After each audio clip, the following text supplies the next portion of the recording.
The MCAs on the other side have accused governors of abuse of office, of corruption, of embezzlement of funds on various occasions. And so I'd love us to have an in-depth conversation around this with my guest in studio this morning. I'm joined by Mathew Wasonga, who's a governance analyst. Thank you very much, Mathew, for your time this morning. Thank you, Cynthia. Right, when you look at the headline this morning on the Daily Nation, is it a worrying headline? Especially for our capital city, you know, where we've got, it's a county that, you know, brings in massive revenue. It's a county that is home to hundreds of international organizations, hundreds of companies. And then this is, I mean, what do you make of this headline? Yeah, I think, thank you for having me this morning. Looking at the headline and the fight within the county of Nairobi, yes, it's a worrying trend.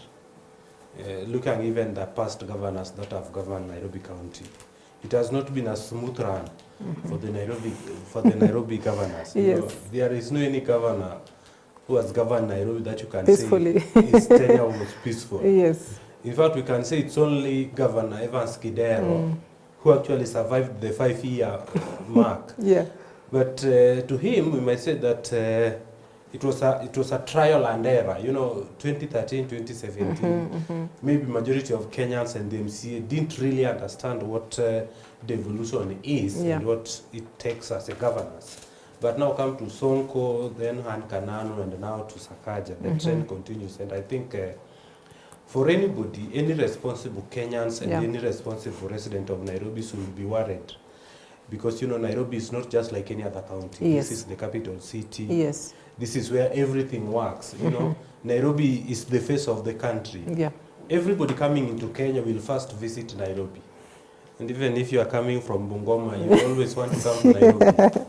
So I think we should be more careful on who we elect as governors and dig deep. And even this is whereby we invite the Senate and any other persons involved to take keen interest on the governorship of Nairobi, so that it can't be a play like what we've seen with other governors. If it is impeachment, then let it be on a very solid ground, not just playing politics with the lives and the livelihood of the people of Nairobi. Right. Yes. If you look at the tenure of the Nairobi County Governor Johnson Sakaja so far, yes, you know, has he done anything wrong to warrant the sort of response that the MCAs are giving out right now? I mean, they have accused him of so many things. They have accused him of presiding over a collapsing capital city. They have accused him of undermining public health.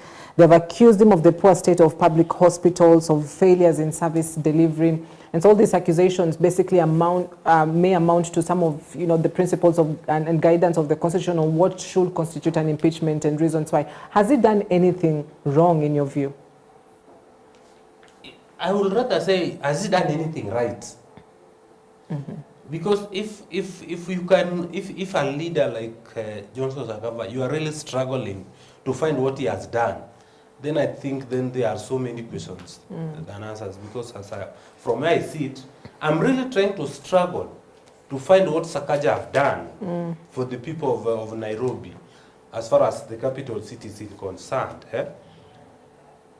Sakaja is presiding over a failed county, okay? Yeah. Taking into account that Nairobi County, as it may be, Nairobi County needs some kind of an expert, okay, to run the city of Nairobi, not like someone who ride on political favorism from the political bigwigs, like Johnson Sakaja is doing. So I think, to me, Sakaja has not done much to the people of Nairobi. Right. Everything in Nairobi is not working. He says, let's make Nairobi work. But him himself is not making Nairobi work. If you go to the street of Nairobi today, Cynthia, then you will understand what I'm talking about. Okay? The businesses are closing in Nairobi. Okay? When we walk around, you see people, so many vacant shops in Nairobi. This is something that Sakaja will do something about it. Yeah. Even though I can't support the MCAs, because we know how our MCAs are in this country. How are they? after they've been accused by the president of corruption. You know, we just decided to devolve corruption. But even as such, Sakaja has not done much to the people of Nairobi. He has not met the expectation of the people. So even defending him in the face of when he's telling us this impeachment, then there is no any way you can defend him, because as far as we are concerned, and any resident of Nairobi, if you talk to the people of Nairobi, they will tell you that there is nothing going on in Nairobi County. Yes, Nairobi County has failed. In fact, of all the governors that have worked, Sakaja might be one of the worst. He has performed poorly if we compare to the previous 3 governors that have really worked. Have served the people of Nairobi. So Sakaja, to me, has not done much. Right. And the accusation might just be true. Yes. I want to go back to something you said at the start, to which, you were talking about how, it's so difficult to be a governor of Nairobi County. Yes. Because, I mean, look at Evans Kidero, had quite a calm time in office, yes, but it's just the massive, irregularities and corruption that he was accused of. Also talk about Mike Sonko, who we all know what happened with the Nairobi Metropolitan Service coming and also being at the helm at a point in time. We've got Ann Kanan, who came into office, and now the governor, that is Nairobi County, Governor Johnson Sakaja. And so my question would be, is it so difficult to govern Nairobi County to that extent because it is a capital city? And what really, aside from the status, what differentiates it from other counties as well? Nairobi County is the capital city.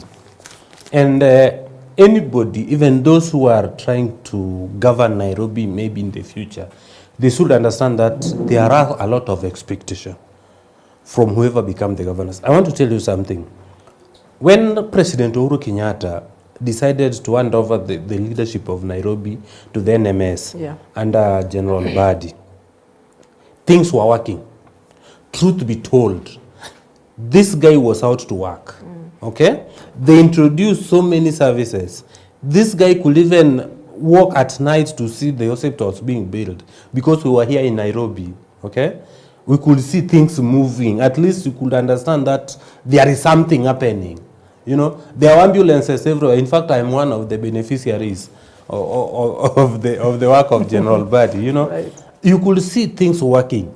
What these governors have failed to understand is that when you are elected the governor of Nairobi, you should not try to play more politics, because there is a lot of expectation from the people of Nairobi and even from the international communities. As I said earlier, Nairobi is where things start. Yeah. Okay? Yeah. Nairobi hosts so many things. Every business starts in Nairobi, including the international communities. So whoever comes in as the governor must know that there is a lot of things expected from him. To an extent, when they now try to play the normal politics we've always played, like what I'm seeing governor is doing, then they are bound to fail.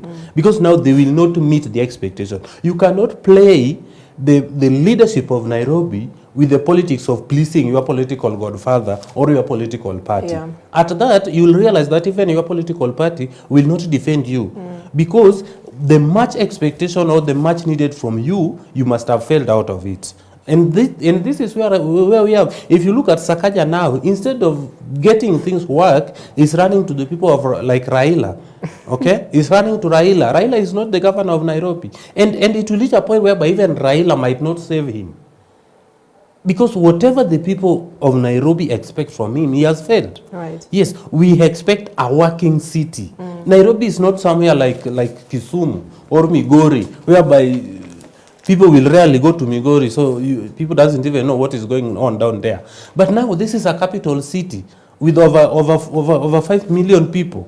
So whoever comes in as a governor must realize and come to the realization of the expectation of the people of Nairobi and work towards it. Right. Yes. But don't you think there's aside from the fact that could be Sakaja's era in office as well, but if you look at the trend, we've had Kericho Governor Dr. Eric Mutai, who has survived impeachment twice. Yes. Meru Governor was impeached, Kawira Mwangaza. Yeah. You had the Kisii Deputy Governor who was impeached. Yes. And this is just within this 13th Parliament, that is after the 2022 elections.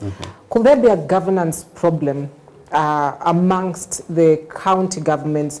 And where would you place that relationship between the governors and MCS? Because clearly there's uneasiness somewhere in between. MCS have always accused governors of misusing the public funds. we know that MCAs are the ones with the oversight role. Yeah. Their main purpose is to oversight the governor. And what we will learn to play is that most of what we are seeing is that they would like to play politics. It's somehow difficult to differentiate when these guys are not playing politics and are really talking for the interest of the people. If you look, for instance, let's look at the case of Governor Kawira Mwangaza. Yeah. These guys, it was like, it was a done deal. You have to go. So it's like you tend to ask yourself, is it for the interest of the people of Meru, or does this thing have some political interest in it? For the case of Governor Kawira Mwangaza, to me, I will say that it was purely political. Because if you look at the cases they were saying, and even the comment they were saying in public event, you could see politics in it. And this is where our Senate also should now come and rescue. The Senate, being the upper house, should not play politics, the kind of politics the MCAs are playing on their different counties. Okay? For the case of Governor Kawira Mwangaza was impeached based on political differences between him, his deputy governor, and even the MCAs. Right. So it was like what President William Ruto was saying could have made some sense in it, whereby there are some funds that were playing around within the county assembly to ensure that Governor Kawira Mwangaza is out of the picture. Something that we cannot verify, but as what we could see and witness going on in the county of Meru, then you could see now this was just purely political. Okay, right. There was no any way Governor Kawira Mwangaza was accused. If you look at the accusation, it was not something that could hold waters. Yeah, right. It was purely political to me. Right. So there's a mix between governance and politics, essentially in counties, and politics is overweighing matters to do with governance in the county governments. Yes. Now, I'd love to go back to that headline where it talks of Raila fighting to rescue Sakaja. And in this country, I mean, every politician sort of has like a political godfather, somebody they expect that, you know, when things go wrong, they will run I'll run to and they can help. I mean, he was elected under UDA ticket. Yes. Why not run to Ruto? Why Raila? If you look at the Nairobi County, ODM enjoyed the majority. Actually, the Azimio side has the majority number of MCAs. And when Sakaja came into office, from the word go, even before the broad-based government, Sakaja decided to work with the ODM party. Okay, because he knew that for the businesses, which to me was a good thing, because for us, the governor, you need your agendas to be passed in the county assembly to approve your whatever you are going to work. So it was so much possible that he was going to work with the ODM MCs being the majority. Right. And even if you look at the cabinet, the CCs that he appointed, some of them were from the ODM side. Talk of Rosemary Kariuki, who was a very key official of the ODM party. So Sakaja, from the word go, have always to work with the ODM party being the majority. But now it's now taking advantage of the broad-based arrangement for survival, because he knows that maybe if he runs to Raila, and Raila will now call the MCS to order. Okay, again we are going back to governance. Is it just about me as an individual and my personal interest, or is it about the interest of the general interest of the people of Nairobi? Right. So whatever Sakaja is doing is now trying to fight and trying to run to Raila, see if Raila will calm the MCAs down. He can go for the remaining 2 years. Right. Yeah. But I think that is where now we should now differentiate between real issues and playing politics. If it is true whatever Sakaja is being accused of, then he has just have to go home, either through impeachment or through the ballot. Right. Because we cannot play politics and play a mediocrity with the capital city of Nairobi. Right. We need a working city, we need a working county. Yeah. But you know, Sakaja is in the fight for his life, because Odinga has met MCAs twice and he has failed to convince them twice. Yes. Is that time a lucky charm? I think for that I really applaud the MCAs. Because for whatever reason, if they believed in whatever they believe in and they are serving the interest of the people who elected them, then they should not listen to Raila. Let them listen to their conscience and say that this is what the people want. Yeah. And I will beseech Raila Odinga not to meddle in the job of the MCS. He says, I remember him saying, in fact, it is high time that Raila should practice what he's saying. Raila says that the Senate should not oversight the governors. It is the work of the MCS, which I agree with him fully. The oversight role lies with the MCS, not with the Senate. Now, if the MCS decided to execute their oversight role on the governor of Nairobi, then Raila should not try to protect the governor of Nairobi. Let the MCS do their job. Okay? Whatever we will be interested in is that, is it political or is it issue-based? Okay? If they are really executing their oversight role, then let Raila stay out of the picture, let Raila stay out of the race, let the good MCS of Nairobi handle governors their way. Right. Yeah. What would you suppose will be going through the mind of the Nairobi County Governor Johnson Sakaja? What are some of his options? Does he allow this impeachment process, go through the county assembly and hope that it will falter at the Senate? Does he do more mobilizing within the... What should be his options at this point? The only option he have now, because if the Raila thing failed, then we'll now rely on both Raila and President William Ruto maybe to try to save him at the Senate. Right. Yeah, because that is now the only option he has. If by the end of the day the impeachment must go through the county assembly, because if I was looking at the papers, already more than 2/3 of the Nairobi County MCs have appended their signatures, meaning it's as good as done if whatever we are reading is something to go by. Yeah. So the only way that now Sakaja can survive is through the Senate. Right. Just like Governor Mutai of Kericho. Yes. So he will now be hoping and praying that the senator might not do whatever the MCS does to him. Right. Yeah. And on this, maybe we will now talk with the president and Raila, try to talk with the senators to save him, at least for the rest of his tenure. Right. If we can speak about the impact of impeachment processes in county governments, I mean, for a period of time, service delivery is hampered because at this point, Sakaja must be thinking, I need to save my political career, and more focus goes on that rather than on service delivery. Same as for the MCAs, because, they are fighting to mobilize. They perhaps have no time to go to the ground and just look at the progress. And so it sounds like during an impeachment process, or at least within that impeachment process period, so much is hampered, especially on matters service delivery. And we have just about 2 years down to the elections. And so, if this is the rate, then, I mean, are people ever going to get the benefit of why they elected, whether it's an MCA or a governor in office? Because so much resources is wasted during impeachment, so much time is wasted during impeachment. Service delivery is definitely hampered during the impeachment process. So, I mean, at the end of the day, really, if a common Mwananchi is to look at this kind of proceedings, I mean, do they get the sense of why they now elect these leaders into office? Impeachment of a governor should not stop service delivery to the people. But it possibly could. Yes, but it should not. Because it's only the governor. We have the executive. Okay? When a governor is impeached, you don't impeach the CECs. Okay? The county executive committees. You don't impeach the chief officers. The entire system of the county government remained intact. The governors just have the executive powers. Okay? And when the governor, and through his department, present these agendas to the county for approval, whatever development they intend to carry out, when they present to the county government to approve, it is not the governor who will go and build roads and pay everybody. There is the work of the county executive that does that thing. So I think whether the governor is impeached or not, the service delivery to the people should not be affected in any way. Okay?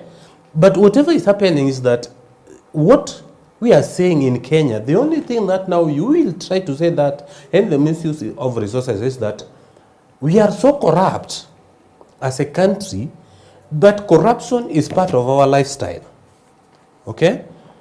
We've always think that wherever I find myself in a mess, then money will get me out of this mess. Okay? It will not try to prove. If you have money today, then you don't even need to prove whether you are right or wrong. It will be just how much do you have. So that's why we always talk of misuse of public fund. That is why you will say that wherever this thing is happening, then there must be some fund being misused. But that should not be the case. We should not glorify corruption. We should not glorify misuse of public funds. If the governor is being charged of misuse of public funds, okay, the governor getting out of office should not affect the service delivery. All the county workers should be paid. Then that is why we have the County Public Service Board in place. That is why we have the CECs to oversee. That is why we have the chief officers. That is why we have different directors within the county. So it's only the governor who is going home because maybe the governor has been pressurizing these guys to give him money or getting kickbacks. Okay? So the governor getting out of the way should even pave way for more development to come to the counties and good misuse of funds as what we are seeing today. Okay? So I think it will not be that when the governor is now being impeached, then everything should now come to a standstill. Right. No. Okay, I'll go back to the Senate, right? Yes. Because ultimately, the MCAs can only initiate an impeachment, yes, but the sealing of the deal happens at the floor of the Senate. Yes. And the Senate is part of a quasi-judicial process. Basically, they are not a high court, but behave as so, or as a corridor of court. Yes. And so what we've seen over at least a period of impeachments is that normally when we get to that particular level, MCAs come in with the accusations, with their lawyers. In the case of, for instance, Kericho Governor Eric Mutai twice now has survived, yes, all because there was no evidence backing some of these allegations. Doesn't that just paint a picture of wastage of time and a lot of intimidation and manipulation when you're able to submit something in a house of facts, but you're not able to substantiate your allegations? Yeah, I think that's play a very good picture, and for this I really commend our senators, because you see, when the MCAs impeached the governor, it should be determined whether it was politically, is it that just there's some, maybe you can find, let me give you a case scenario. Let's say the MCAs needed some fund from the governor for their own selfish interest. And now when the governor decided not to go to bed with the MCAs to loot the public fund, then the MCAs will now come and say, you either give us the money or we impeach you. Okay? So it is only good that when this thing comes to the floor of the Senate, now the senators will try to find fact. If you followed keenly the impeachment motion against the Kericho governors, you could really see how clueless some of these MCAs were. Okay? An MCA saying that I don't even have a smartphone. On another picture, in another event, this one is seen with a very big phone. Okay? So you could see how clueless these MCAs are. So that is why sometimes I think what I would really love to see from the MCAs, from the Senate, is that whenever they are handling impeachment cases, let them remain neutral as possible and put the interest of the people at heart. Okay? Let them not also try to go to bed with the governor or with the MCAs. Yeah. This will not support either side, but this will go with the fact, and if they find now this is the fact, now let the fact always speak for itself. Right. What are some of the key lessons that the Nairobi MCAs would have learned from just watching the impeachment proceedings of Kericho? What they must learn that if today they are going to impeach the governor, then they must have a very good ground. It should not be just some cooking some fact, yeah, just for the sake of impeachment, or just trying to impeach the governor for their own political interest or political survival. But it should be factual, and it is something that can be proven beyond reasonable doubt. Right. Yes. And isn't it ironical that a house that has been accused of corruption is what many people would rely upon to safeguard the interest of devolution? I mean, the president accused the Senate of corruption just a few weeks ago. And, you know, it is the same institution that people would expect, oh, you know, you need to come through and just protect devolution, or at least if something is going wrong, you need to call it out, whether it's, you know, at the National Assembly or at the county governments. After all, the number one role of the Senate is to defend, you know, the interest of county governments. We have more than 47 senators, okay? Not all of them are corrupt. That I know. And when we talk of corruption, corruption always involves two parties, the one receiving and the one giving. Why do we always concentrate on the one receiving and not the one giving? When President William Ruto accused senators and MPs of receiving money from unknown people, why couldn't he also state those people and say, person ABCD has been giving money to survive or for this and this to be passed? Okay? So that we stop this blame game. The other time President accused MPs, then an MP is on the floor of the house and say, even if we were passing bills for you, why didn't you talk at that time? So are we going to play that card? No. Okay? The president is the head of the state. If he's at all is serious on fighting corruption, let him come out clear, and we want to see things done. Let it not be just by a roadside political declaration, talk, a roadside declaration, climbing on top of a vehicle and saying things. No. There are some things that I believe, Cynthia, that we've come of age that we don't play politics with everything, even as serious issues as corruption.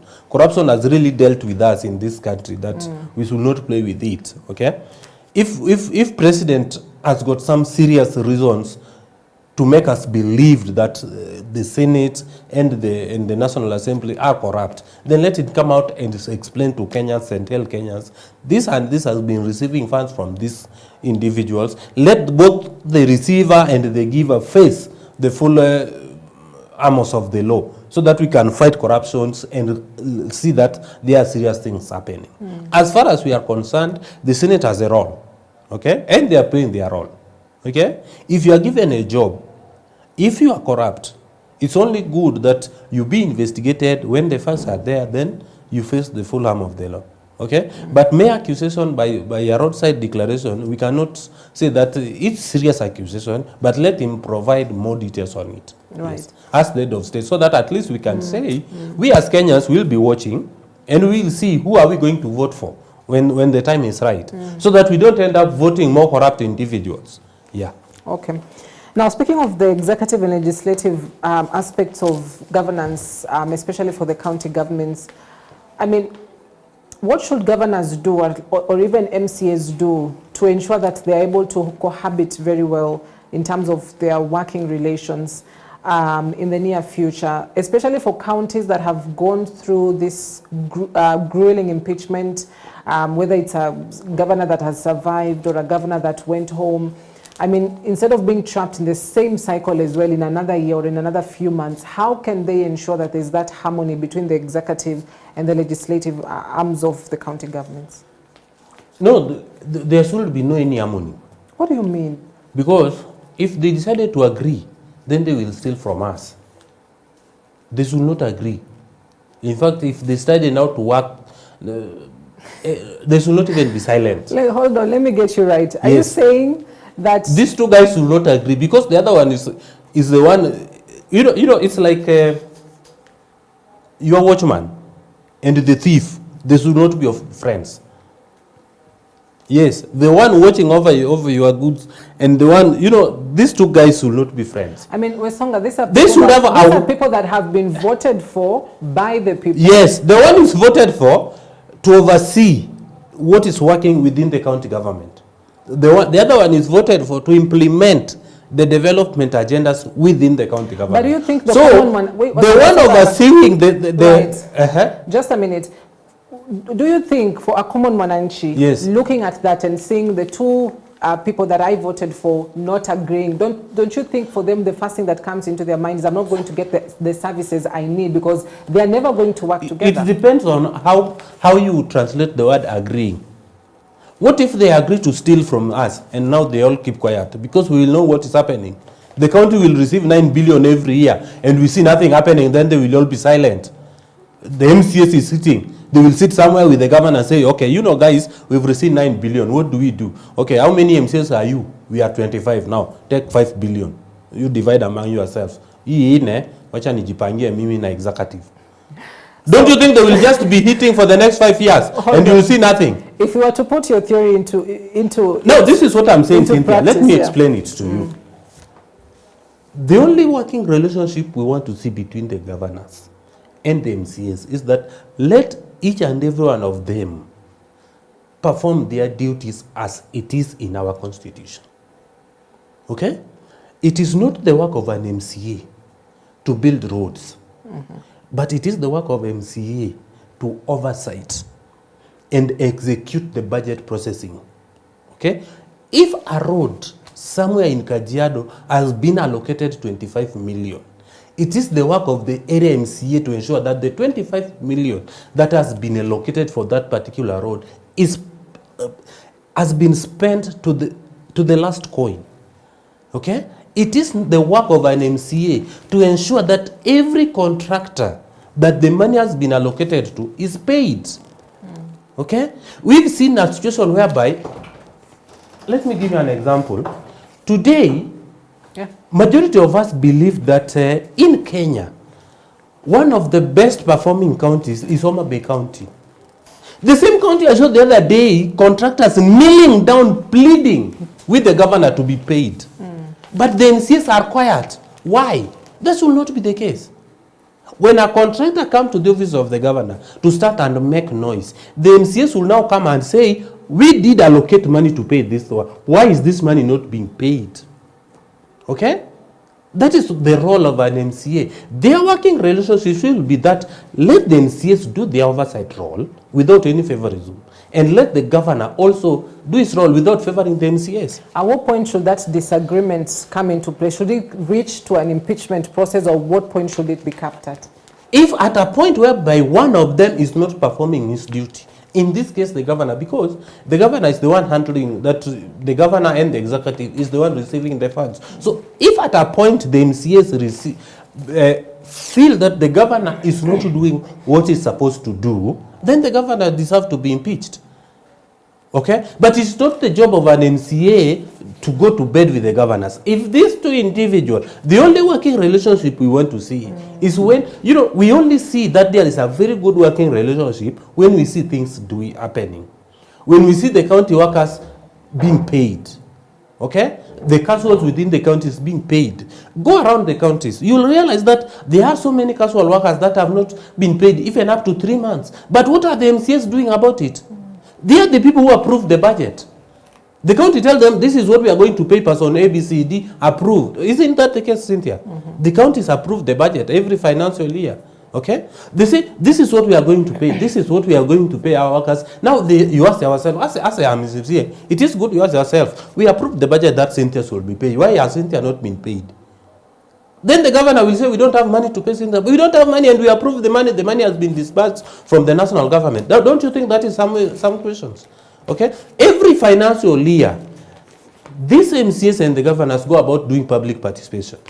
Okay? People approve budget. Now we want to do project A, B, C, D.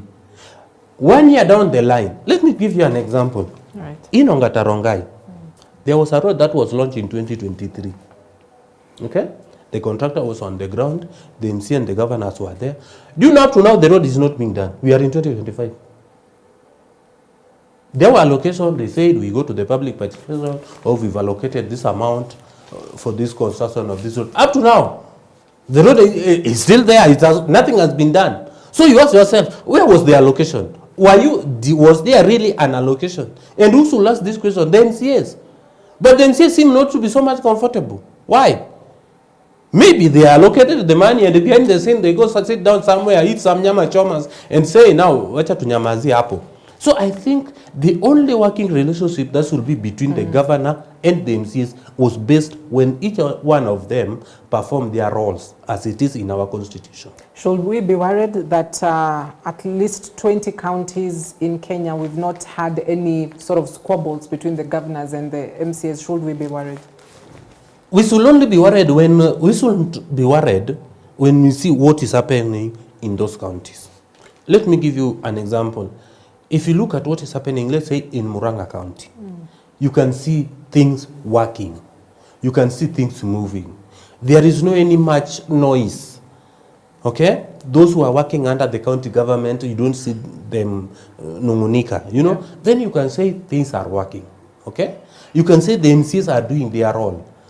But there is only a fight when now the role of an MCA start to kugongana na ile ya governor. Now they will start having a problem, okay? But again, that's why we say, Cynthia, if one of them, there can also be another aspect that, let's say, the governor is doing his role, but now the MCAs want now to sabotage whatever the governor is doing. And when in such circumstances and the governor is being impeached, just simply because the MCS want to sabotage whatever he's doing, now that is where we have the Senate. And it is good that we have the Senate now to find the fact, to do the fact finding, and really see truly what is happening on the ground. Okay? But the working relationship between these two individuals should be purely based on their service delivery, not on their personal friendship. Right. If they are personal friends, my friend, hapo hatuna letu. Interesting take there, Mathew. So as we wrap this conversation up, I'd love to get your final word on the road ahead and what it looks like, especially for the Nairobi County Governor, Johnson Sakaja. And his political godfathers must really be working hard at this particular moment. And, you know, should we expect the President, William Ruto, as well to come in and try to save him? I think from where I sit, President Ruto might not come in publicly to save him. He will not. He will not come in publicly. But even if he have to dance to do something, then he will only do it silently. Because, you know, if he come out publicly to defend the governor, then maybe he must have not been doing good on doing justice to the people of Nairobi. But now I think whoever Sakaja is praying to now is Raila. You know, Sakaja is really praying to Raila now for his survival. Okay? But either way, you know, as it is now for Cynthia, we are now in this country, we know whatever Raila says and whatever Ruto says, these guys, they make them call. Maybe Ruto might speak through Raila. Okay, because you know Raila does not hold any position within the government. You know Raila is someone who does not hold any position and hold a very powerful position at the same time. As it is now, he has a very powerful position within the government, but does not have any position within the government. So it is like, I don't want to take any responsibility, but I'm responsible for something, but I don't take responsibility. Okay. So I think the only person now Sakaja will run to definitely is Raila. And for anything, even if President William Ruto has to say something today, he will say it through Raila. Right. But he will not come out and speak as the president. But definitely, he will do that through Raila. Benefits of the broad-based working agreement? For the people of Kenya, at least there is peace. Yeah, there is peace. You know, there is no more mandamanos, the sufurias, you know, at least we can see there is peace. Okay. And to me, that is the most important thing. All right. Yeah. For President William Ruto, we will judge him by the end of 5 years. Which is in 2 years' time. Yeah, which is in 2 years' time. Because as it is now, you know, there is you know, when you struggle to see something good in someone, or in any leader. You